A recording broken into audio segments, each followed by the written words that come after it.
माँ, मैंने तुझसे एक बार कहा था ना कि मेरी ख्वाहिश है कि अगर मुझे आखिरी सांस लेना पड़े तो मेरा ऐसा नसीब हो कि वो तेरी गोद में ही लूं। लेकिन मैंने तेरा दिल तोड़ दिया, तुझे बुढ़ापे के लिए अकेला छोड़ दिया।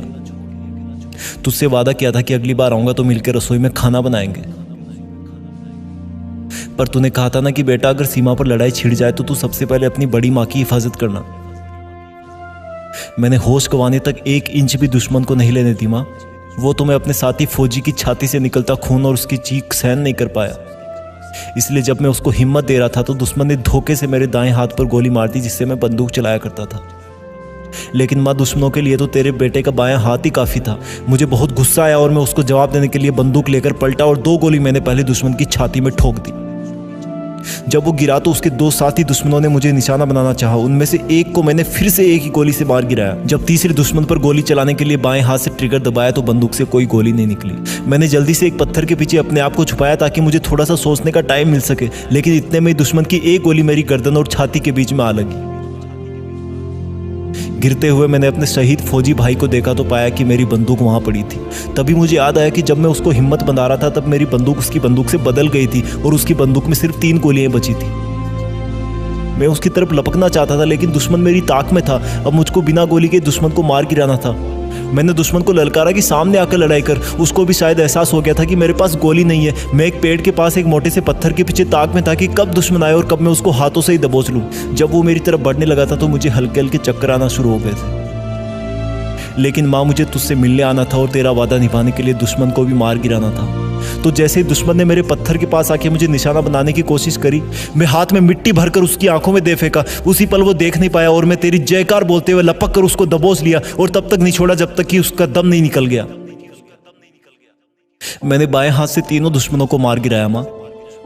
लेकिन तीसरे दुश्मन के साथ लड़ाई में मेरा खून बहुत बह गया था और मैं और मेरा दोस्त अपनी कंपनी से थोड़ा आगे आ गए थे। तो मैं रेंगता हुआ अपने शहीद साथी के पास पहुंचा। माँ, मुझे 10 फीट जाने में आधा घंटा लग गया था। सब धुंधला दिख रहा था।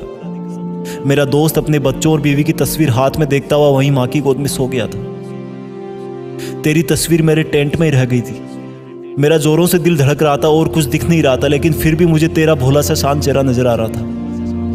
मैं तुझसे बचपन में मेले से बंदूक लाने की जिद करता था ना। कितनी अच्छी थी तू जो मुझे लाकर देती थी।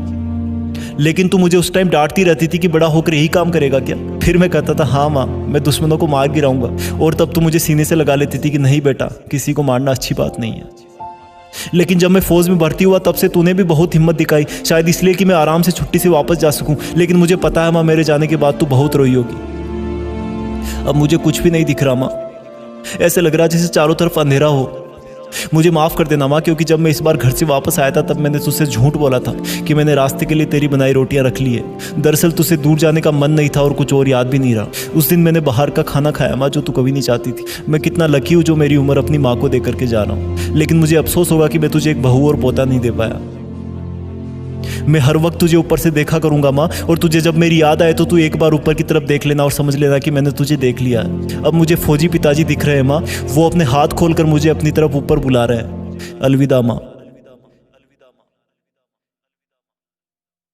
इस तरह की कई कहानियां उन फौजियों के घरों में छुपी है जो भारत माँ की रक्षा करते हुए शहीद हो गए। अगर आपको ये जीत फिक्स का वीडियो अच्छा लगे तो हमारी एक छोटी सी पहल की शुरुआत करें। जब भी कोई फौजी या उसकी फैमिली आपको कहीं मिले तो उनको एक सैल्यूट जरूर दें। जय हिंद।